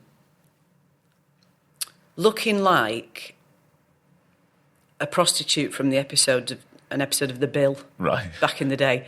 I looked, prostitute / drag queen. I had that much makeup on. I think I'd backcombed my hair, so it was like 4 foot off my head. And went into this like cattle market, basically, audition room. And we went in groups of about 10 or 15, sat in a row of chairs and just read with the 2 actors who I think had already been cast by then. And it just got whittled down all day. So they'd go, out of the 15 of you that come in, you 10 can go home, you 5 can stay. It was like that. That's all I remember all day, going in and out, until it got down to about 4 of us, and I was still there. I was still one. By that point, I was like one of the 4. In, out and out again. Okay, then right, can you stay and can we do a bit more work on some of these scenes? Got a long old day. It was a really long day. Were you feeling the pressure as it sort of carried on and progressed and it got whittled down, or were you? I think so. I think I was just slightly bewildered by the whole thing because I'd never been in a process like that before. No, of course. I didn't really understand what they were actually doing, and also at any moment they could have said, "Right, you can go home." So, we don't need to see you anymore. So yeah, that did that day, and then they said, what we'd like you to do next is, can you come to London next week, and we need you to meet the executive producers, and we need you to read a bit for them and do that for them. So I went off to London and went and met the producers and the executive producers, and at the end of sitting chatting and having to read bits with them and stuff, they said to me, "We'd really like you to do this." So I can remember going, "Right, thanks." No understanding of what they were actually offering. No understanding of what they were saying to me at all. Getting to Euston and walking out in a bit of a daze and being like, "Oh, thanks so much. But of course, no understanding of what was going to happen next. Getting to Euston and using the phone box, this is how long ago it was, putting the 10p in and saying to my mum, my mum answering the phone, "Hi, you're all right, you're getting the train back?" Yeah. They've said they want me to do this. And I go, right. Just no idea what we were doing at all, no idea. And going home, and then it just was a weird process of then suddenly somebody going, "So you are doing this. Have you got your equity card?" "No." "Okay, well, we'll have to look into that because, the film company will have to try and work that out, because that was, back in the day, it was you had to have your equity card to work, unless it went to some kind of arbitration or the film company, I think, at the time had to say, these are the people we've seen, but we don't want to use those. We want to use Siobhan. Yeah. So what can we do about that?" And I'd done singing in clubs and stuff, and so there was all that going on, them trying to get my equity card because of that. And you had to do a certain amount of hours. You had to do, which I'd done 10 times, but of course not been aware that you could get your equity card that way. What was it? Because it was like a right catch. You had to do, wasn't it? Yeah, you had to do so many hours, and you had to be paid and have done so many hours, or to get it. Yeah, but you couldn't do work it without it. Yeah, yeah. I can't. So I can't remember something like that. It was all difficult. changed. Yeah, and so it seemed to be then really quickly, having them said, "We want you to do it." I was in Bradford in a rehearsal room rehearsing for Rita 2 and Bob 2, 30 million years ago now, and then being in a film. So this is having no clue, literally clueless as to what was going on, what was happening, what I was doing. I mean, was there a sense of freedom in that, by not having any sort of frame of reference about what you were doing? You just going in there cold. I don't think I ever felt that, but there must have been. There must have just been like, I have to just do what I think I have to do, and not overthink it, and not be thinking, I wonder how she would walk, and I wonder if she'd wear those shoes, and is this mullet haircut correct for this character? All of that kind of stuff. None of that. I just literally sat in the chair, somebody cut my hair, they put the clothes on, the shoes on, walked down the road. It was that kind of stuff. And I suppose Alan Clark, if I can drop that massive name clanging around on the floor, the way he shot it as well was quite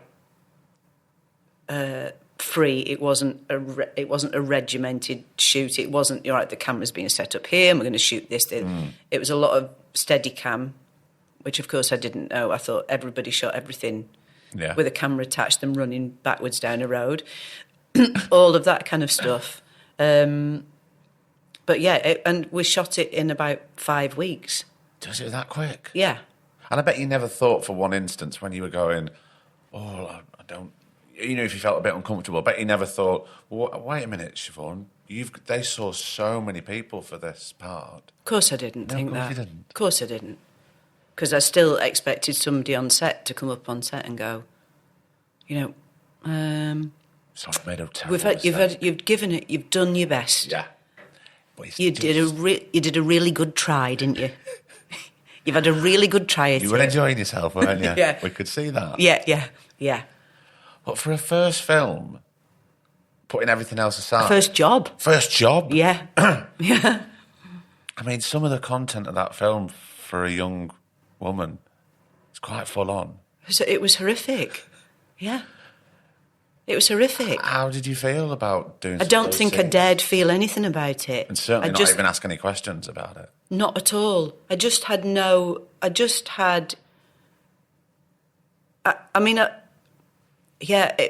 a bit blurry, all of that.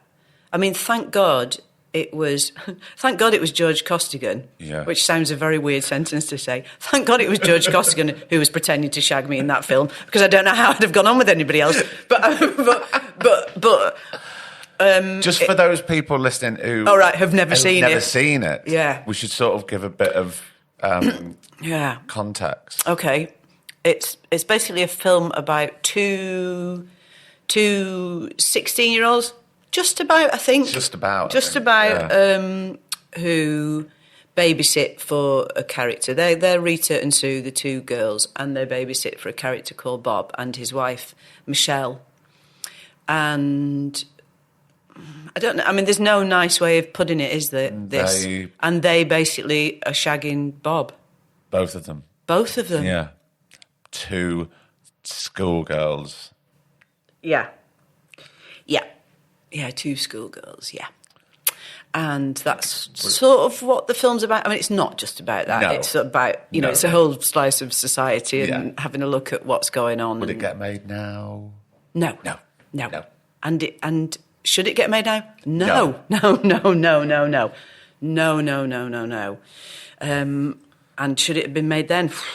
Probably not. But should we have been doing a lot of things? Don't know. Well, we can't get into that, can we?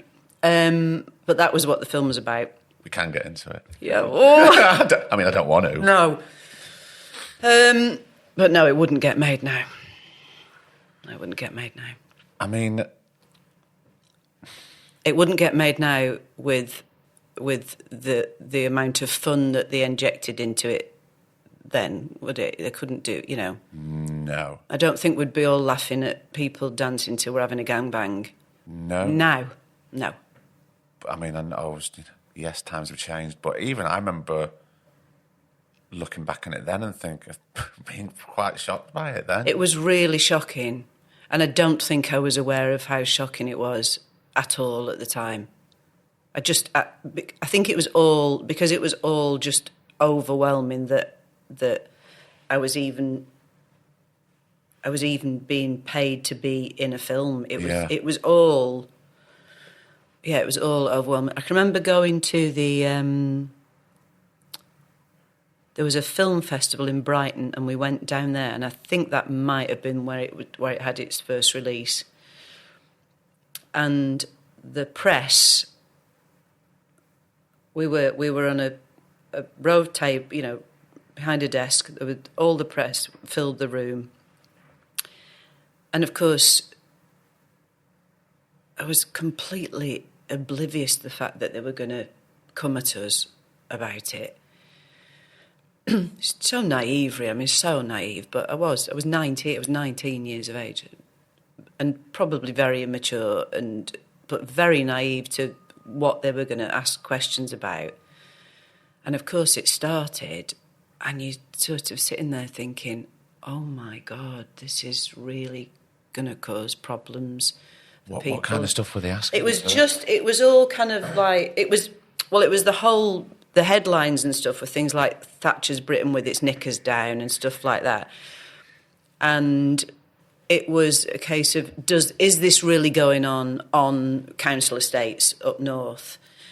And of course, what the producer and the director and everybody was trying to say is, of course, it's going on all over the world. This sort of thing is going on all over the world. But actually, we're not looking at that. We're looking at We're looking at the conditions people are living in, the way people are having to live their lives, and if they're only managing to get a bit of fun by doing A, B or C, why we're not looking at that? Why we're not looking at people having healthy, fulfilling lives? Why are we not looking at the fact that these people are on the breadline? All of those things, they of course just wanted to concentrate on the fact that there was a married man who was supposedly in his 30s having sex with two 16-year-old girls. Yeah. Of course they did. Of course, because that's easy for them. A film that was out at the same time was a film called Wish You Were Here, which had Emily... Sorry. Can't remember her name, really sorry. Oh, my goodness. I've got her, Emily... She was brilliant. Emily Lloyd. There we go. That was good. It was Roger Lloyd Pack's daughter. Yeah, Emily Lloyd. And in that film, she was a young girl having sex, I think, in the shed with older men. Much older man. Yeah, older men. But that was set in the 50s, maybe. I'm making that up now. Maybe set in the 40s or 50s. I can't remember. There was no kind of. I can remember thinking at the time, wow, this is weird because we're getting hammered here. Yeah. And nobody's talking about that film when exactly the same thing is going on, but nobody's really talking about it. Maybe because that film's prettier. But we just didn't... Where it was set. Where it was set, the time period it was set in. The class. Maybe class all of that. Discussion? Maybe that was going on. I didn't know. But I can remember at this Brighton Film Festival thinking, I'm going to have to ring my mum and tell her what's going on in this film because... Had you not told your mum and dad what was going on in the film? No. Right. No. No. No, Olive, no. I wasn't having those kind of chats. By the way, I'm playing somebody who's shagging the... No. But did your mum ever go, Siobhan, it's great you've got this film, tell me what Do you know what? I don't remember us even having conversation about it because I think it was because it was so weird for the whole family. You know, and I still think my dad was probably still pushing secretarial courses under my nose going... Oh, well, this is great, but maybe have a look at that to do. Just in case. And how right was he? I could have earned money over the years if I'd have actually done me typing. Yeah. But I can remember thinking, I'm going to have to ring my mum because in the staff room tomorrow, they'll have all the papers in the staff room. And definitely one of the titles, definitely one of the headlines was Thatcher's Britain with the knickers down. And another one of them I can remember really clearly was the film that turned the festival blue. Oh my God! And thinking, oh my God, what am I, how am I going to explain this? And what I am going to have to discuss now. And surely it's going to be better coming out of your mouth than it is reading from the press. Yeah. And I think I maybe rang the school because, of course, I'd only clocked that morning gone, oh, my God, this is going to be this is on the papers, this is going to be there. And rang my mum and just sort of said, don't panic, these headlines are much worse than but are they? Are they? Yeah, they're much worse than actually happens, and I'm not nude. I can't remember. I don't know if I said anything like that. I can't really remember the conversation. And I think some colleague of hers at work had just said, I'm just going to show you this before you go into the staff room, which was probably a great thing instead of her sitting there trying to have her morning cup of tea, suddenly going, that's our Siobhan. So, so I did that. Did you feel protected when you were filming that? I know you said it was you think back and it's quite a blurry time.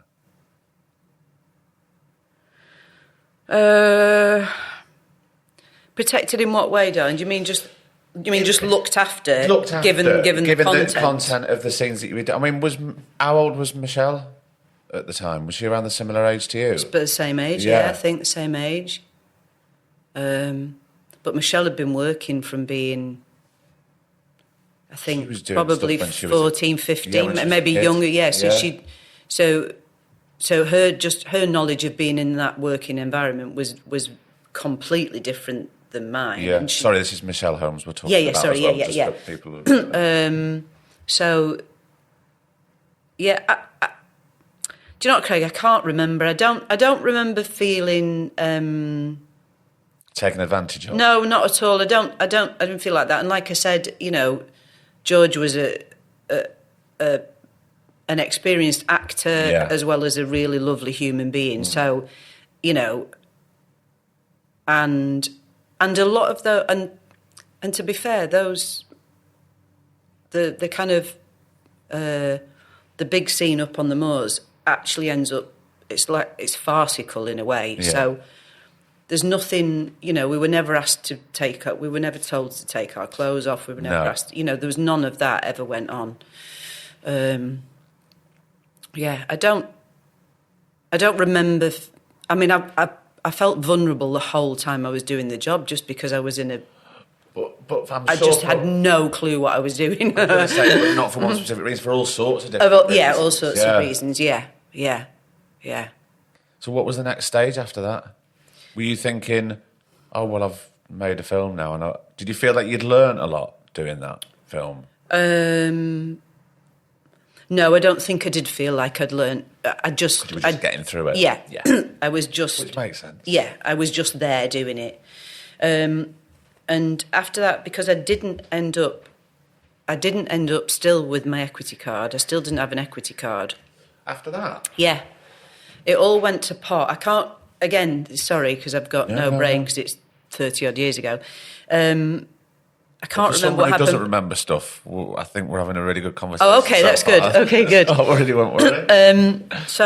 But I didn't have my equity card, and so then it was trying to get me to, trying to get my equity card. And then, again, because of the connection of Rita and Bob too, Julia, the wonderful Julia North, who's George Costigan's missus, was working at the Half Moon Theatre in Stepney Green. And I went back and worked. I just went out and got jobs, you know. So I went and I demonstrated spirographs one Christmas in Lewis's in Manchester. And I worked in Samuel's, a jeweller. I just had to go and get a job because there was no income. Yeah. And so it was weird. I was going off to, like, this film being screened at places, you know, going off at, I suppose, premieres now. Not that it felt like that, and then it was just a screening. But no, couldn't talk about any. Well, I had nothing to talk about. You know, I was working. Yeah. But was your eye still on going to train?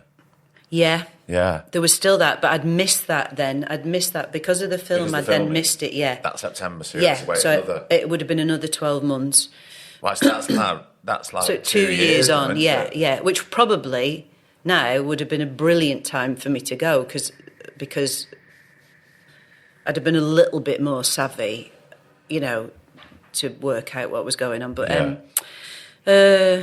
anyway, couldn't seem to get a job, couldn't seem to get picked up, didn't understand I needed an agent. I mean, all of this stuff that you kind of go,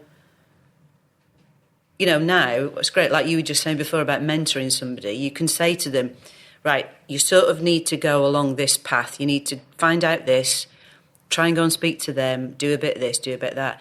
There was nobody that I had to talk to about anything like that. I just didn't understand it. I still didn't understand the business I was in.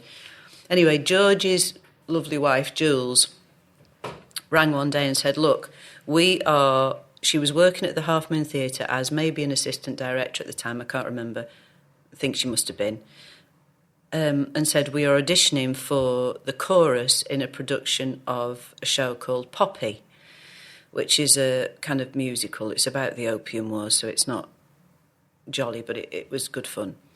We're auditioning for the chorus. I'm going to put your name down. Can you sing? So, of course, I said yes. Can he sing? I can hold a tune. There we go. So... that means yes.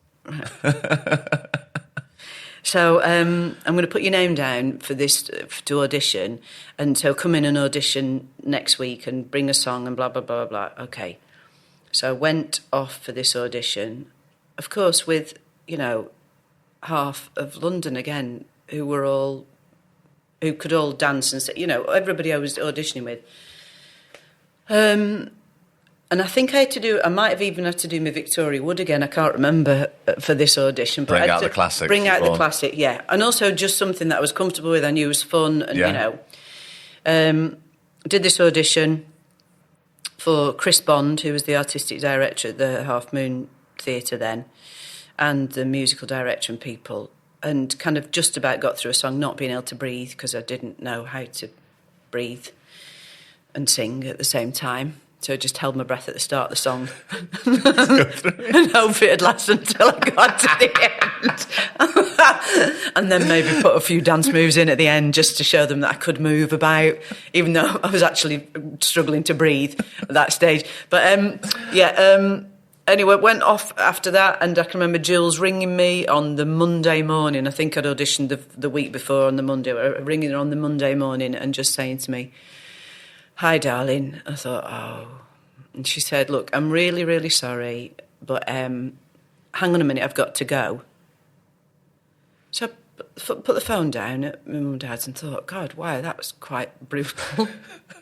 I've obviously not got the job, but I didn't think I was going to do, because I was in a room full of, people to me who were all amazing. They were all doing warm-ups and stretches and, And she rang me back about half an hour later and she said, right, Chris, as I was on the phone to you, Chris, the artistic director, walked in and said, "Have you rung anybody yet?" And she said, no, not rung anybody. He said, "Because I want Siobhan to do it, because he'd enjoyed my audition, basically. I think I might have done my Victoria Wood again. Mm. But it had got a laugh and it had been fun and stuff. But he said, I've got to now have a fight with the musical director, who apparently had said, well, she can sing. She doesn't know she can sing. She can sing, but that's not a voice. I can't train her to sing. Doing a musical, I need somebody to just be on it, so, that I can teach the harmonies to. That it's not going to be a struggle to. But he said, I'm going to have that fight with him this morning, and if he wants such and such a body, then I'll say, right, okay, you can have them, and then I want Siobhan.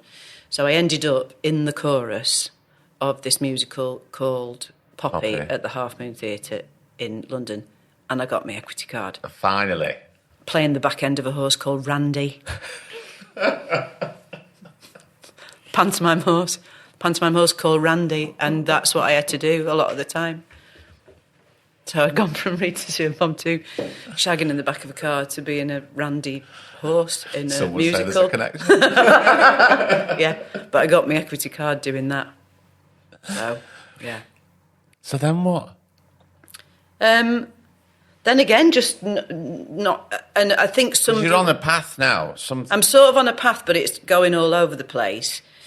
And I think somebody... Well, it's never smooth. It's straightforward, No, of course not. I think somebody at the theatre then was saying, right, you need to try and get yourself an agent. But I was basically in the back of a horse costume half of this play. And then when you did see my face, I think it was in maybe 2 numbers on stage. But they were saying to me, yeah, but you've done a film. Yeah. You've been in this film, so you can go and see agents and they'll at least know who you are because they'll have seen this film. So they can't come and see you in this necessarily because there's really nothing for us to see unless they're... But you've got something there to show us. Yeah, unless they're a, pantomime horse agent, and that's all they do. There must be a few of those. I'm sure there are a few. And so he... I think it was again, I was being helped then because I was clueless. I was being helped. People were saying, maybe go and do this, maybe write to this person.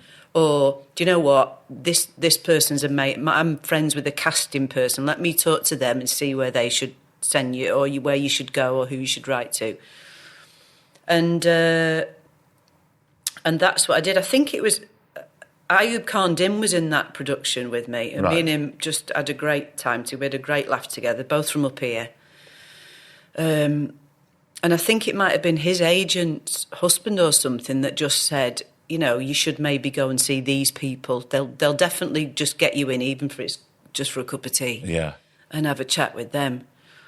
And so I went to see a few of them, and I went to see my first agent, who was called Shane Collins. I went to meet him. And he said during the meeting, I was chatting to him, he said, look, I will take you on because you've done this film, you've now got your equity card, I can take you on because I can put you up for stuff and I can get you seen for stuff now. So that's sort of where it started, really. And was drama school and training, was that in the past now? Did you think... Yeah. Even though I'm still chippy about it. Oh, yeah? Yeah. Explain to me why.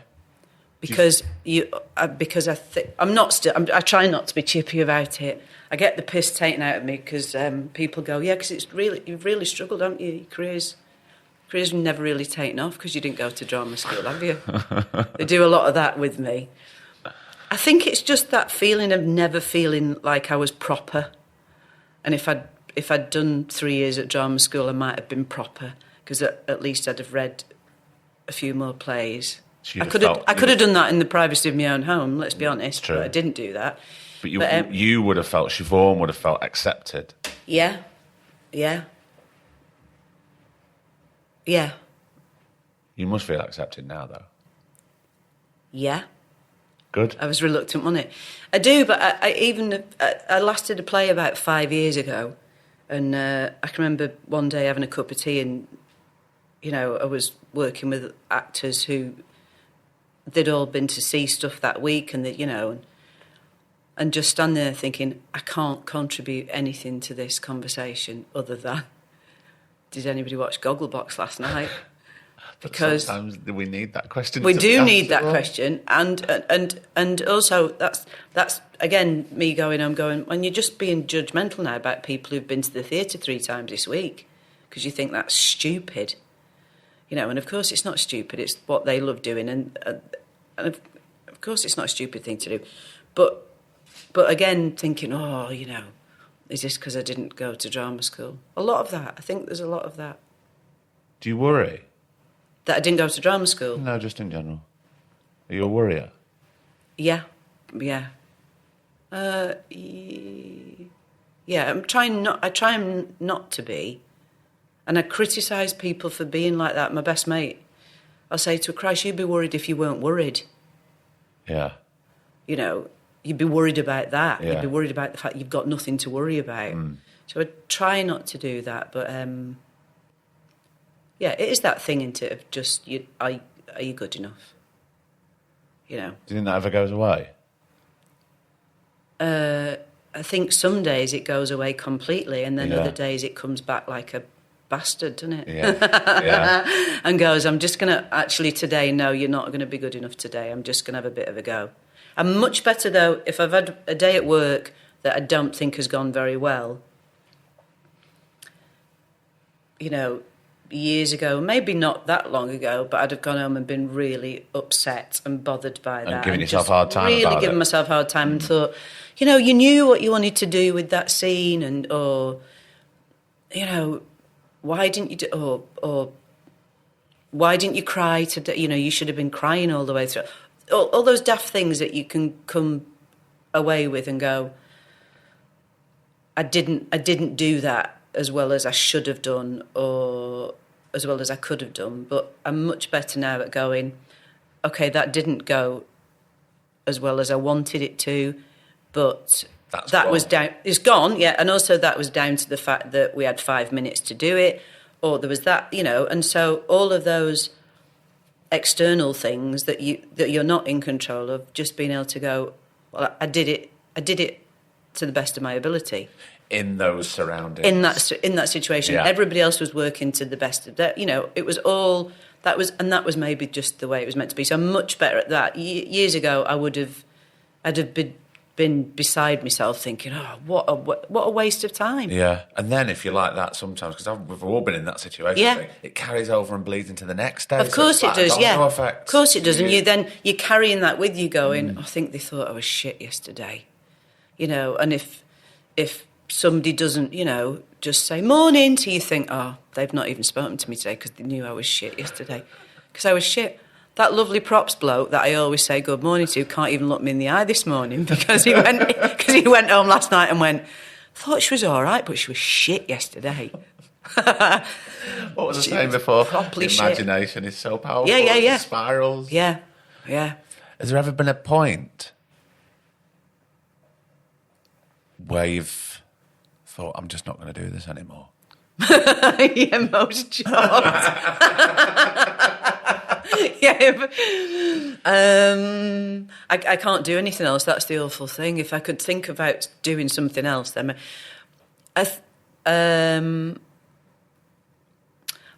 always when it's good and you're having a great time, of course, you don't think like that, do you? You think, this is great fun. You stood working, whether that's in a theatre or on set, laughing your head off, having a great time with a load of lovely people who are all wanting to be there and wanting to be made the best thing ever, Of course you don't feel like that, but and I do love my job. I love what I do, and if I'm having fun doing it, then that's great. And I know we flirt with it. We flirt with that. Oh, I might just do something else. But to flirt and to do and to really mean it, though, it's two ends of the spectrum. Yeah, I don't think it's always the healthiest profession for people to be in. I just think mentally you've got to be, well, you've not got to be, but you maybe should be really strong mentally to just go. Because we get knocked, I think, a lot of the time. Not in any big way, but just. No, but it can seem big at the time, and all you've got to do is try and be as resilient as possible. Yeah, absolutely. It takes its toll. Yeah. So there's that. It can be wearing, I suppose. The thing is, isn't it, where you just go, and it's relentless, and people still trying to get jobs, and it's not plain sailing. It's just. And you can go onto a job, like you said before, you can go onto a job that you think's maybe going to be amazing, and day two you're thinking, wow, I'm getting a really funny vibe off you. You're not somebody I can kind of play with, or you know what I mean? Again, that's the worry. All of that, and then you've got to be strong to just go, right, well, that's not about me. That's about them, or But how many people can do that without thinking? We know about that it very rarely is about you, but you would think it is because you would worry that you've upset somebody. Absolutely, yeah, upset them, or and also we don't know what's going on in other people's lives, and everybody has bad days, and of course sometimes they just don't bring it to work, or they do bring it to work, and it sort of manifests itself in a certain way. Yeah. But it's difficult to see that. You can't see that in yourself sometimes, can you? So no. It's, impossible to see it in somebody else unless they're actually stood in front of you weeping, saying, I'm having a really shit time, can you help me? Which we don't do very often, do we? But no, we don't. Yeah, I suppose you're right. I just flirt with the idea of, retiring and taking up gardening. No interest in gardening whatsoever. Just trying to find something else to do? None whatsoever. No. Something else I was going to ask you then. I've got mates who are saying, please write that down. Can you start writing that down? If I'm telling funny stories and stuff like that, or we're chatting about stuff, we're just chatting about life, and they go, oh, have you thought about writing? No. Do you not think that's something you would do? Even if you're just sort of writing it down? Maybe for my own amusement, yeah. But I'm kind of in awe of people who can, go, I've written this script. I think, bloody hell. Where did you find the time to do that? Yeah. So, do you find are things getting harder or easier as you get older in this career? In life, or well, that's two separate questions. Okay.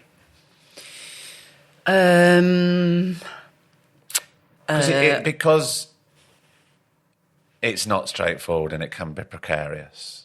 And sometimes things bed in and sometimes things settle down. Yeah. Career-wise, I'm talking about. I think career-wise, it is easier, but that's because I'm in a very lucky position to sometimes be asked to do jobs. Yeah. So I've not got to go through that process of the auditioning process.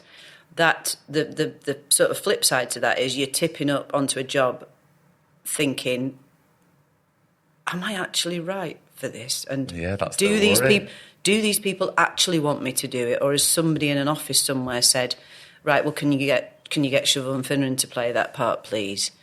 So, but that's a worry that you just have to get rid of, isn't it? Because otherwise you sound massively ungrateful. No, but I wanker think... going, I've just got this job. I don't know if they all want me to do it. No, but then it's a worry thing again, because if you go through the audition process, you go, well, I've earned that a little bit. Yeah. A little bit, I've earned it. Yeah. So you don't have that. So that's great. That's a great place to be going, I do still audition for stuff and don't get it. And you know what I mean? And so there's the disappointment with that. But I am much better at just being able to go, right, well, that wasn't for me. That wasn't for me. I wasn't right for that, I think that's so important that you get to a stage where you can do that. Or at least, you're better at doing that than what you were. But I've got that lovely safety net of going, but I was just asked to do a job there, so it my disappointment is minimal, because there might be something that I've just been asked to do. So that's I feel in a privileged position. Well, it's all about in balance, that respect, isn't it? Because a lot of my mates in this game don't have that at all. No, of course. And it's all it's luck as well, isn't it? There's a lot of luck goes into it, Of course there is. Yeah. But you do have to be half decent. Yeah. Well. Yeah. Well, yeah. Do you sometimes? I don't know. Maybe. Yeah. I don't know. I think there's a lot of people, me too, a lot of getting away with it a lot of the time. Yeah. As I have done. Oh, we've all done that. I was definitely, the whole of a lot of jobs, you're just winging it, thinking, oh, God, I don't really know what's going on. I suppose as well, I know more about now a working environment and a working situation. You sort of know what's expected of you and all of those things, whereas when I was a youth, I didn't know. But we weren't supposed to know then? I don't think we were supposed to know, no. So I'm much more aware of all that side of it. But so that's an easier way of being into it, and just knowing that stuff will be all right. There's a good feeling there, isn't there? That's a great feeling to have. Just going, I'll be all right though, because I've been through this 50 times during this career. You didn't get that because of the A, B, and C. You didn't get that, you did. But I'll still be all right, hopefully. Even if it doesn't feel it at the time, obviously it will be all right. Yeah. Can I ask you one last question? Yeah. Are you happy? Am I happy? Yeah. Yeah, very happy, thanks. You seem like a really happy person. Oh, yeah, no, I am. Have I sounded really depressed throughout this entire interview? No, never. It's just sometimes it's one question that I end it with and ask people, because I don't think people ask it enough. Yeah. No, I'm very happy, yeah. Yeah, good. Siobhan, thanks so much for coming on. Thanks very much for asking me. Did you enjoy it? Yes, thank you. She says with a pained expression on her face. No, I did enjoy it. I've enjoyed it. I've just waffled though, probably, haven't I? No, everybody thinks that's lovely. Okay, good.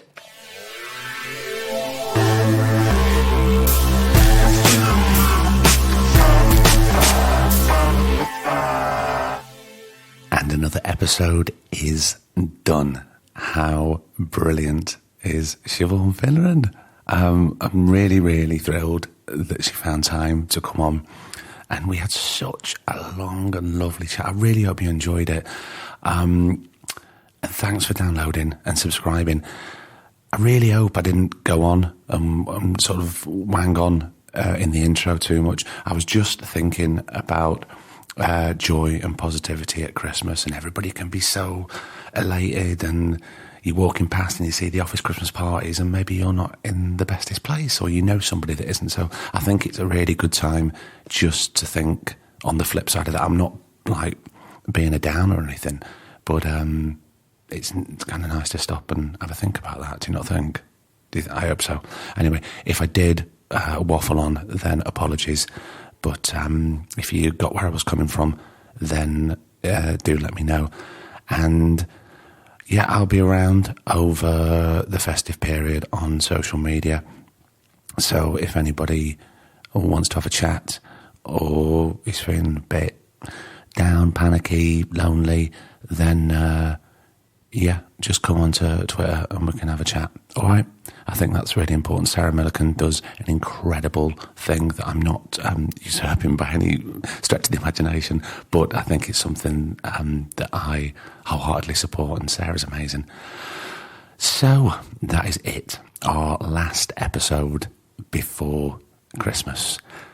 But fear not, we are not going to be away too long. No, because we're going to drop another episode 109, before the new year. And I'm just working out which one it's going to be, because we've got some incredible episodes already recorded and in the bank, and you're going to really love them, I promise you. So, until then, do what you need to do over this festive period, and enjoy it. Look after yourself. Stay safe. Be kind. And until then, take care. I've been Craig Parkinson. He's been producer Griff. And this has been the last Two Shot podcast before Christmas. See ya. The Two Shot podcast is presented by me, Craig Parkinson, recorded and produced by Thomas Griffin for Splicing Block. Our brilliant music is courtesy of Then Thickens. Cheers.